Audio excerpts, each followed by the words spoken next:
So, Dr. Natalie, we're out in the family plot garden. It's a windy day, but beautiful day though. It just makes you want to plant beans. I mean, I'm excited about gardening on a beautiful day like this. All right, well look, before we plant those beans, let's talk a little bit about vegetable trials though. Why do we trial anyway? Right, so one of the most common questions that agents get at the county office is, what do I grow? All right. There are literally hundreds of choices, and we try to do our best to trial in Knoxville, but let's face it, Tennessee's a lot different from one side to the other. It is. We have a Tennessee home garden variety trial, which lets gardeners across the state pick crops that they're interested in and pair two similar but different cultivars and tell us which ones they like best, which ones germinated best, which ones tasted best, which ones yielded the best.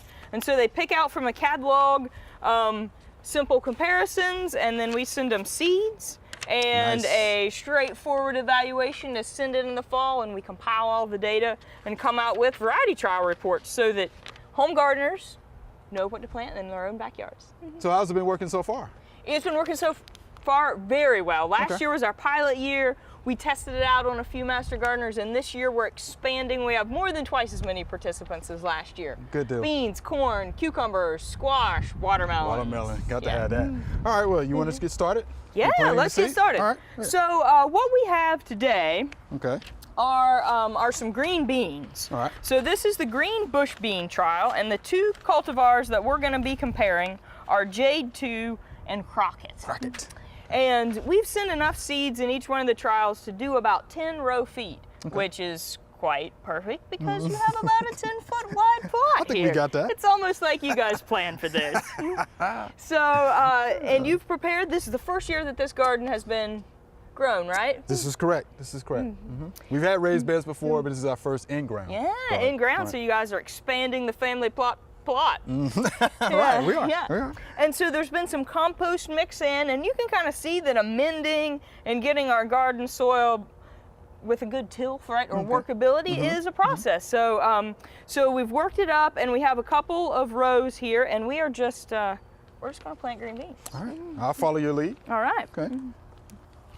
So here, you don't need the evaluation yet. I don't need it just yet, right? And with each kit comes a couple of tags, which hopefully will be waterproof. But there's a nice little map also in here that you can plan out where you put things. Okay. So we made a couple of small rows here. They're about 2.5 or 3 feet apart, which should be enough to allow you room to pick, but not so much room that you have plenty of space for weeds to grow. Yeah, because those weeds will grow in there. I'm sure they will.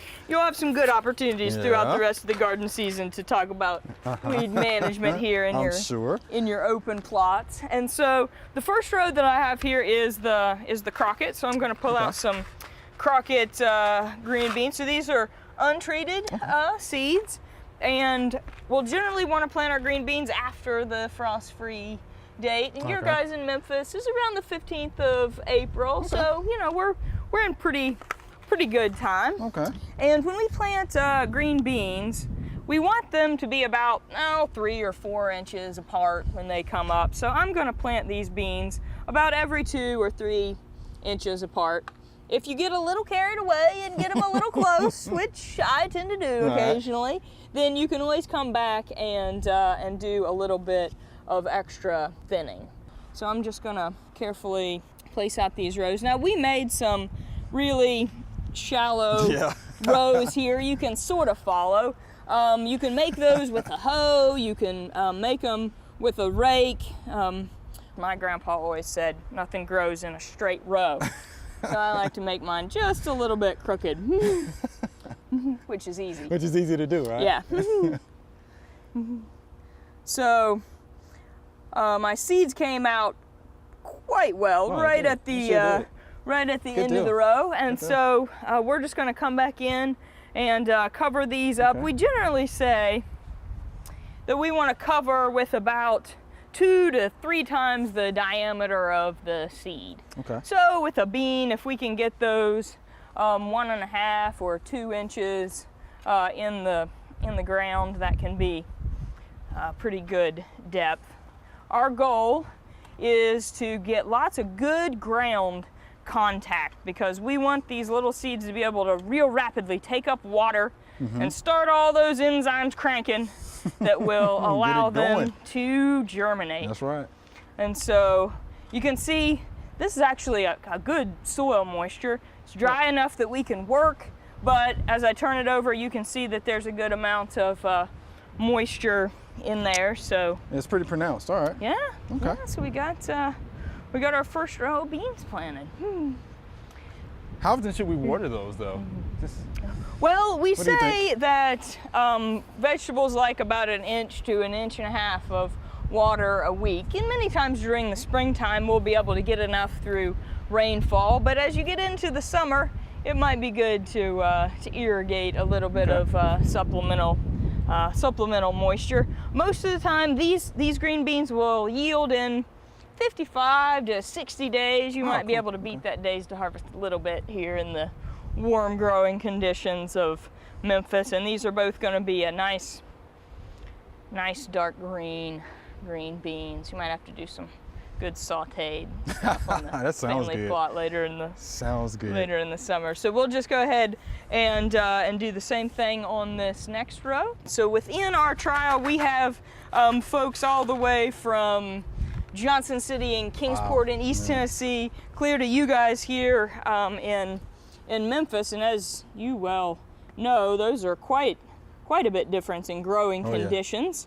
That's one end of the state to the next. Man. Yeah, difference in elevation, difference in temperature, difference in moisture, all kinds of opportunities. And then as people fill in their favorite crops and what did well, we'll be able to kind of tailor our recommendations and say, these are some of the best crops for West Tennessee, or these did really well in East Tennessee.